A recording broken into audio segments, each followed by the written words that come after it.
Hello guys, welcome back to the channel. So on this occasion of Mental Health Day, we have the Sukun Chopra with us. She is the founder of Being Epics, and Being Epics is on a Epic mission to beings. transform. Sorry.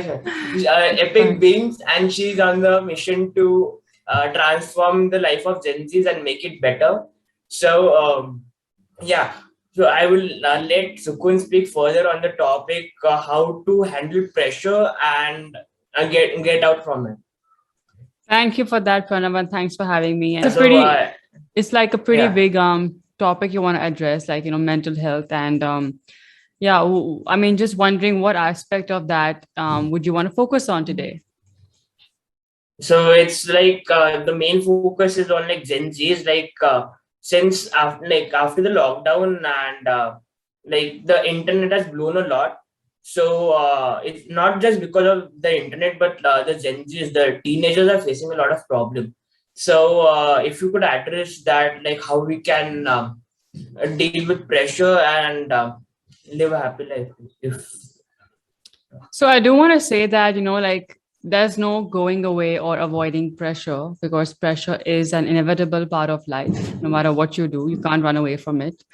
But I think it really is about understanding how we can or how we get to deal with that pressure, because the whole difference lies in, how we confront pressure and how we avoid it. And those who avoid it, obviously, face more pressure because of this whole thing of, I'm doomed and I'm stuck.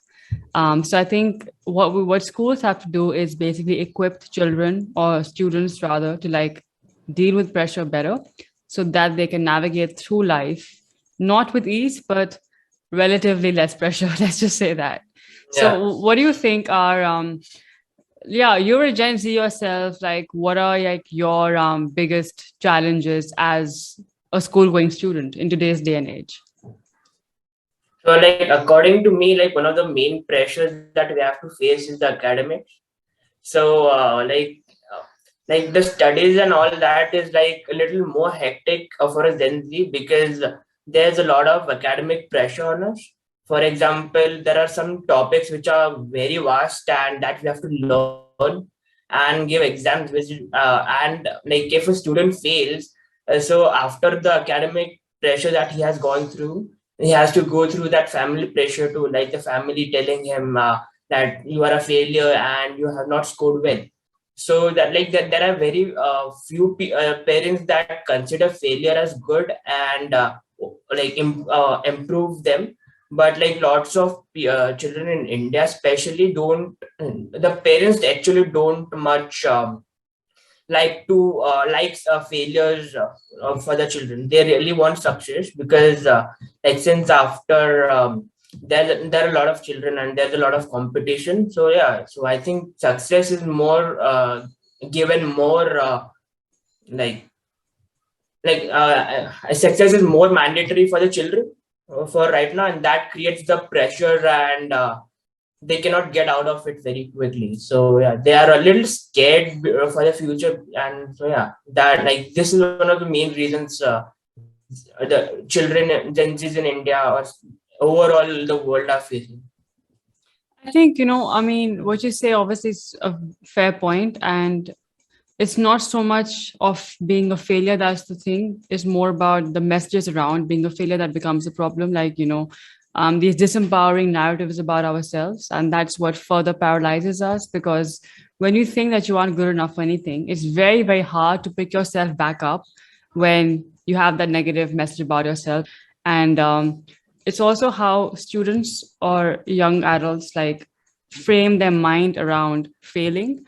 And the more disempowering the narrative is about themselves, the harder it is to pick themselves up from setbacks.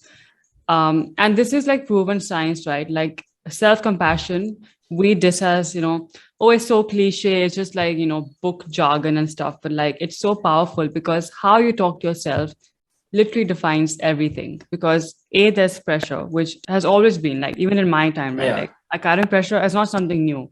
It's been something every generation has dealt with in its own ways.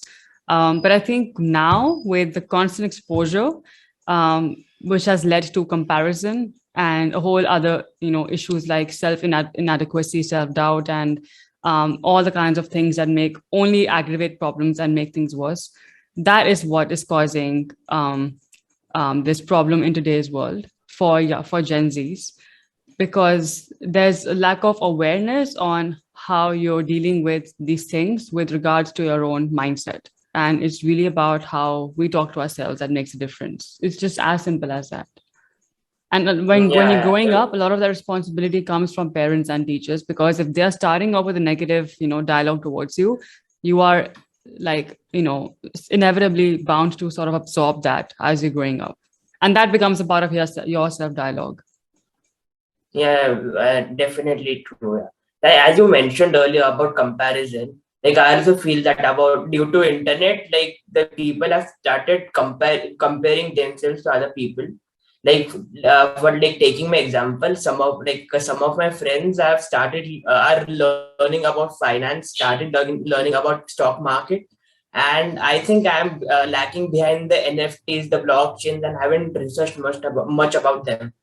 So like comparison within me is also like taking my mental toll. So like how would you address other people, like to not compare and like not compare. I know this comes, it's easier said than done, but it's very fundamental. And it's really about being Okay. comfortable with who you are and embracing your damn journey. If you are able to plug out from the noise and really, like, be confident about what you're doing and why you're doing it, because why is a huge driving value here. Because if you don't know what you're doing and why you're doing it, then you will be susceptible to like other people, what they are doing. And that's where the whole comparisons thing starts. If you believe in yourself and believe in what you're doing eventually, and if you have no idea, that's fine, right? Like if you give yourself the permission to figure things out as you go, I think that can help you from falling in this comparison trap. But if you constantly have like FOMO, oh my god, like, I have no idea I'm doing my life, like, I'll be falling behind, my friends are here, my friends are there, then you're just doomed basically. So it's really about trusting yourself, Yeah. but that starts with accepting yourself for who you are, your quirks, your imperfections, your strengths, and so on, and finding a journey where you will find peace in, or building a journey where you will find your peace in. And even if I ask you, right, like Yeah. what triggers your comparison? Like why do you find yourself comparing with others if you do, and how does that show up for you? So it's not always, but Yeah. like when people like I'm more active on Twitter. So like people over there are like tweeting about NFTs. Some of them are getting a huge NFTs and like a huge number of NFTs about blockchain and other topics. So I sometimes feel that like I'm not aware about much topics and not learning. So some like not always, but sometimes it takes over my mental toll. But not on a huge scale, but like on a minor scale sometimes. Right. So are you okay with not knowing enough about this right now and trusting yourself to know about it eventually? Yeah. So like if I'm not learning about those things, that kind of situation may occur. But I'm learning. I'm simultaneously learning everything, but the process is slow. But yeah, I'm happy with what I'm doing right now. So that's why my comparison levels are very low in those Yeah, aspects. exactly. And like another question I wanted to highlight is like when you were in your school in your teenage, what kind of pressure did you face and how did you overcome it? Because yeah, I would love to know that. Honestly, Like I not was one of about yeah, not particularly from school, but like overall, like Yeah, honestly, in my time, this whole comparison wasn't there as much, simply because I guess we didn't have as much exposure or access to information as you guys have today. But on the academic side, I wasn't really into studies at all, because I just never enjoyed anything like ever in school. So I was very indifferent towards like, what I get. I was never really competitive, couldn't really care less about my marks, because again, I really enjoyed nothing until I was like, in high school, when I picked up psychology, which is what I fell in love with. So I didn't really face that pressure.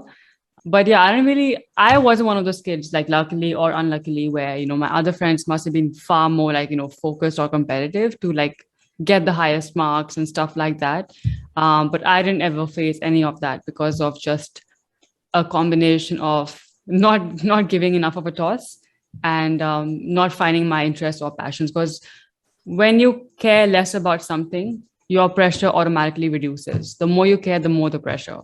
So I was just one of the students. So worked out for me or not, I don't know, but I guess it did at that time. Yeah, yeah. So like today only I was just shooting a video. Like the whole October I'll be busy with my packing and all Yeah. shifting. Today only I shot my last video of this month. So that was about like whatever happens for good. So in that video I covered like whatever happened to me in my school. Like I Yeah. had scored less marks in my school. More I will be talking about in my video when it's been uploaded. So so whatever had happened in my school that I had not scored good marks. Like you also, I was like as a child I was very good child. As like I scored above 90% till my fifth sixth grade. Then like the downfall started, and 9 10th were very horrible for me, where I scored very less marks. But then I was little sad with my academic marks. But now I'm very happy because like I have started my YouTube channel, and that has benefited me a lot with giving me good connections, and Mm. I have started learning a lot. Because like in YouTube, like to make a video which is about 5 6 minutes long, you have to research for about Right. 2 or 3 days. Like with my genre, with like kind of videos I'm making, I have to go through 5 6 articles if it needs to be, or 6 7 other YouTube videos from different sources. So it needs a lot of research, but due to that research I have gained a lot of knowledge about a particular thing. So yeah, you were also not good at academics, but where you are right now, you don't regret about not scoring good marks at academics. Yeah, I think, everyone has their own journey, and one thing does lead Yeah, to the other. Definitely, I really believe in that. And your experiences, in its own way, really teach you something or the other, even though it may feel like insignificant or really small at the time, but eventually everything adds up. Like they say, everything compounds, and so do your experiences. So yeah, it's as simple as that. like so like that was my last question for you. So like if you want to summarize this 15 20 minutes of the conversation, how would you summarize in a few points? Focus on yourself, stay in your own lane, and really invest in your levels of awareness, because I know this cannot be said or, like said enough, but awareness is a game changer. The more you embrace self awareness, the more you have scope for your internal level of change and transformation. So, also, you're like, aware of your thoughts, what's happening, how you can, when something triggers you, you know what's triggering you, why it's triggering you. And it's, of course, a journey of self discovery. And all of us have that for our own selves. Some people take more time than others, which is completely fine, because I only learned this stuff like 3 years ago and I'm 31. So there's no right or wrong age. It's just about as long as, you're investing in yourself. So I think the more tools you have to yourself at your disposal, I think the better off you are mentally, since we're speaking of mental health day. Yeah. So yeah, like and like what I had experienced, like with the last point that you said, that more tools create more awareness. Like we have to choose that tools very wisely. Yeah. Because like what have happened to me a few weeks ago, that I had bought 5 to 6 amazing books, like like how to win friends and influence people, start Yeah. with Again. why, and like many other books, Steve Jobs biography, and like other 5 6 books. But then the question arose that which book I should start with. Like the Yeah, again, there's a lot of noise these days, and one yeah, has to really pick and choose to what works for each one. But yeah, again, it's about taking one thing at a time and not getting too overwhelmed with everything at once, because that can drive anyone bananas. So yeah, like choose one thing and then follow that, pursue that, and then when you feel very enough, then you can move to the next level, because growth is something that will always go on, no matter how big, how far you reach. Like there's no end to like your own growth. Yeah, that's true. So, like, thank you, Sukun, for being on my not podcast, but on my channel. So, Yay! Thank you for having me. so I hope our yeah, listeners gain something out of this. They gain something useful out of this, even though it's short and yeah, sweet. definitely, they would have learned a lot. And since they would be distracted when they search you on Instagram, so instead of this, I'll link Sukun's social media handles down below. She's more active on Instagram making reels. So, Yeah, I'm getting there. Not so you very can active as I should be, but I try. I try. Yeah. yeah, sure. Like you have really good content there. So like everyone should follow her. Oh, appreciate Yeah. it. Thank you. Yeah. And Okay. follow me too. Follow Yeah, me don't too. forget to follow a man right here, Pranav, guys. He's doing a young kid who's So doing a great work right now, changing the world thank one you, day at a time. Thank you, guys. Thanks, Pranav. thank you. It was pleasure talking to you.